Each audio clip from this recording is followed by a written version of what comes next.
अच्छा, सबसे पहले तो आपके चैप्टर में ना लूप्स को डिफाइन किया हुआ है कि लूप्स क्या होती हैं और क्यों यूज़ होती हैं। लूप्स हमारे पास मैंने आपको पहले भी बताया कि अगर कोई स्टेटमेंट को हमने बार बार लेना है ना, बार बार हमें उसकी आउटपुट चाहिए, हम चाहते हैं कि एक स्टेटमेंट को हम बार बार एग्जीक्यूट कर सकें, तो हम लूप्स लेते हैं रेपिटेशन के लिए। मतलब हम लेते हैं रिपीट हो, यानी कि कोई भी प्रोग्राम या स्टेटमेंट जो है ना वो हमारे पास रिपीट होता जाए। अब उसमें हमारे पास 3 टाइप की लूप्स होती हैं। एक होती है while loop, do while loop और फॉर लूप। सबसे पहले इन तीनों के मैंने स्ट्रक्चर्स ऐसे लिखे हैं ताकि आप कंपैरिजन से पढ़ें इसको कि ये होती क्या है और इनमें डिफरेंस क्या है। वाइल लूप जो होती है ना हमारे पास, वाइल लूप हमारे पास तब यूज़ होती है जब हमने कोई भी स्टेटमेंट को, हमें नहीं पता कि हमने कितनी बार एग्जीक्यूट करना है। मतलब हमें इनफाइनाइटली मैनी टाइम्स वो चाहिए कि, या हमें पता हो भी कि हमने एक स्टेटमेंट को कितनी बार रन करवाना है, या अगर हमें नहीं भी पता तब भी वाइल लूप चल जाएगी।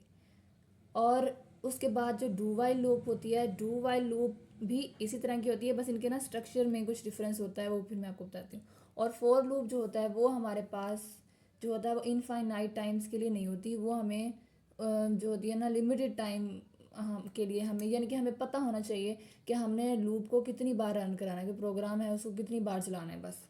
यानी इसमें हमारे पास हमें पता होता है कि हमने कितनी बार प्रोग्राम रन करवाना है, और इन दोनों में हमें नहीं पता होता, या हम इनफाइनाइटली मैनी टाइम्स हम रन करवा सकते हैं। जैसे अगर वाइल लूप हम लगाते हैं ना तो हम यूज़ कर सकते हैं कि जिस तरह हमारी जो वेबसाइट्स वगैरह होती हैं या लॉगिन जहाँ पर हम लोगों ने करने होते हैं, जैसे अपनी फेसबुक है, इंस्टाग्राम है, या कोई भी ऑनलाइन वेबसाइट है जहाँ पर हमने अकाउंट बनाया हुआ है, तो उस पर वो हमें यूज़र नेम मांगता है और हमारा पासवर्ड मांगता है। तो वहाँ पर वाइल लूप लगी होती है। वाइल लूप वहाँ पर इसलिए लगी होती है क्योंकि अब सिस्टम को नहीं पता कि उस वेबसाइट पे कितने यूज़र्स हैं, और यूज़र्स हैं ना, अब एक जैसे सपोज़ मैंने आईडी बनाई है, या जैसे आप फेसबुक की आईडी पे लॉगिन करती हैं। अब सिस्टम को क्या पता है कि वो आप हैं या नहीं हैं, और आपकी आईडी पे अगर आप गलत पासवर्ड लगाएंगी तो ऐसा तो नहीं होता कि एक बार आपने गलत पासवर्ड दिया तो आपकी आईडी ब्लॉक हो गई या आपका अकाउंट ही बंद हो गया। नहीं, वो दोबारा ऑप्शन देता है कि आपका इनकरेक्ट पासवर्ड है, आप दोबारा इसको ट्राई करें।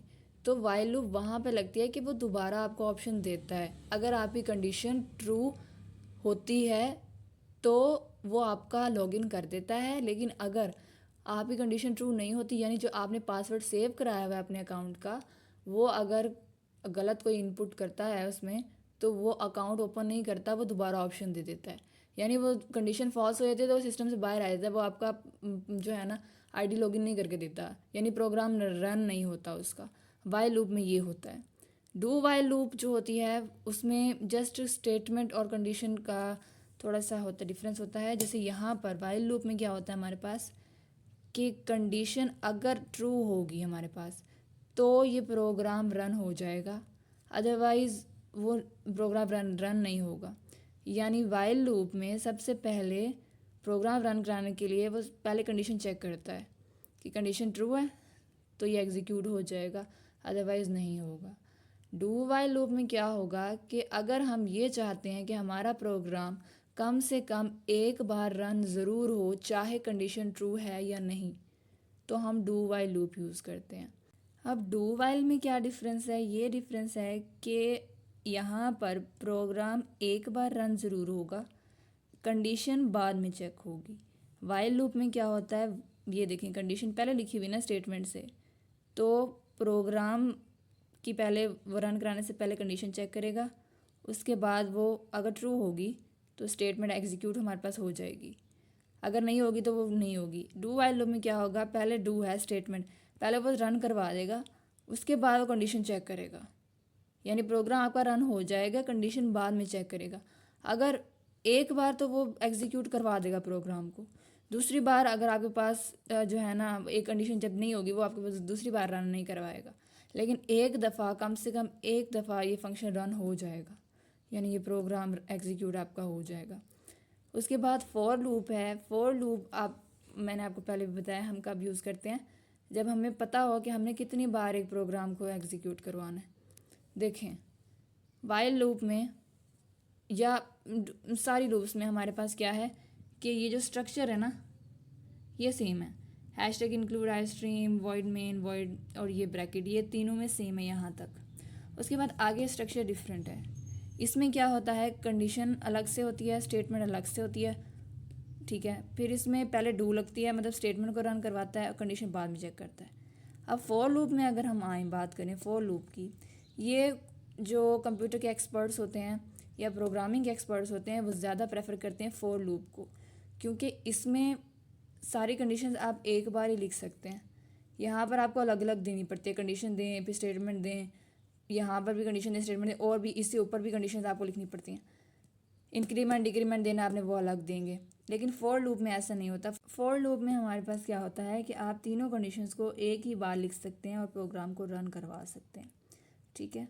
अच्छा, ये ऊपर वाले स्टेप्स तो सेम ही रहते हैं। यहाँ पर आ जाते हैं फोर में। फोर के अंदर पहला हमारे पास स्टेप होता है इनिशियलाइजिंग का, फिर कंडीशन और इंक्रीमेंट या डिक्रीमेंट। इंक्रीमेंट डिक्रीमेंट क्या होता है कि आपने अगर जो वैल्यू आपके पास दी है ना, आपके पास यहाँ पर इनिशियल वैल्यू आएगी ना, जैसे i इज इक्वल टू 1 दे देते हैं, जैसे ये दी हुई है, तो अगर उसमें मैंने कहा है कि एक बार i इज इक्वल टू 1 के लिए रन हो और अगली बार जो है ना वो i+1 के लिए रन हो, यानी 2 के लिए, तो मैं इंक्रीमेंट लगाऊंगी। अगर मैं चाहती हूँ अगली बार 0 के लिए रन हो तो मैं डिक्रीमेंट, यानी 1 में से प्लस कर देंगे एक और 1 में से एक माइनस कर देंगे, तो उसके लिए हम ये कंडीशन यूज़ करते हैं। तो इनिशियलाइजेशन, कंडीशन और इंक्रीमेंट डिक्रीमेंट ये सारी एक ही बार आ जाते हैं, और इनके दरमियान में सेमी कॉलन लगता है। सेमी कॉलन को हम आम ज़बान में तो सेमी कॉलन कहते हैं, लेकिन प्रोग्रामिंग की ज़बान में इसको हम टर्मिनेटर कहते हैं।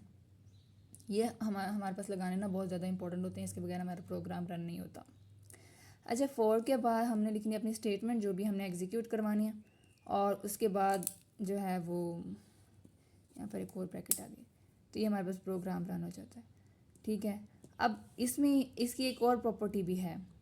इसकी प्रॉपर्टी एक ये भी है कि ये देखें, हमने यहाँ पर तीनों चीज़ें एक ही बार लिख दी हैं ना, लेकिन इसमें हम अलग अलग भी लिख सकते हैं, ठीक है।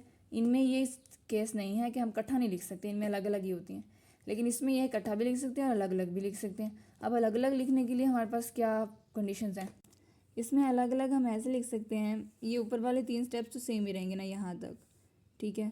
अब उसके बाद आपने ये जो ब्रैकेट है ना ये यहाँ पर लगाई, उसके बाद आपने इनिशियल कंडीशन लिखी, ये लिखा ना int i is equal to 1 और टर्मिनेटर, ये हमारे पास इनिशियल कंडीशन है। ये जो इनिशियलाइजेशन है ना, इसी को ही हमने यहाँ पर लिख दिया, ऊपर करके लिख दिया। फिर उसके बाद फॉर लगाई, फॉर लूप ये वाली, और इसमें अब हम ये कंडीशन नहीं लिखेंगे, जस्ट टर्मिनेटर लगाएंगे और इसकी जगह छोड़ देंगे कंडीशन और टर्मिनेटर, और इसकी जगह भी छोड़ देंगे अगर हमने ये इंक्रीमेंट डिक्रीमेंट अलग से देना है। इंक्रीमेंट डिक्रीमेंट हम अलग से देंगे वो स्टेटमेंट के बाद, यानी फॉर लूप के अंदर हम देंगे। अब देखें, कंडीशन ये है कि इनिशियलाइजेशन और इंक्रीमेंट डिक्रीमेंट को सिर्फ अलग अलग लिख सकते हैं, कंडीशन को हम फॉर के अंदर ही लिखेंगे, यानी फॉर है ना उसके अंदर उसी जगह पर लिखेंगे, बाकी दो के लिए हम जगह छोड़ देंगे। अब इनिशियलाइजेशन जो है वो हमारे पास फॉर लूप लगाने से पहले हम करेंगे, और इंक्रीमेंट डिक्रीमेंट जो है वो फॉर लूप लगाने के बाद फॉर लूप के अंदर हम करेंगे, ठीक है। यानी ये जो ब्रैकेट होती है ना, ये लास्ट वाली, वो तो पूरे प्रोग्राम की होती है ना, लेकिन जो इंक्रीमेंट डिक्रीमेंट होगा ना वो हम फॉर लूप के अंदर ही करेंगे। तो ये हमने यहाँ पे किया, और टर्मिनेटर हमने दोनों तरफ से लगाने हैं। उसके बाद हम इसको एग्जीक्यूट करा दें, हमारा प्रोग्राम रन हो जाएगा।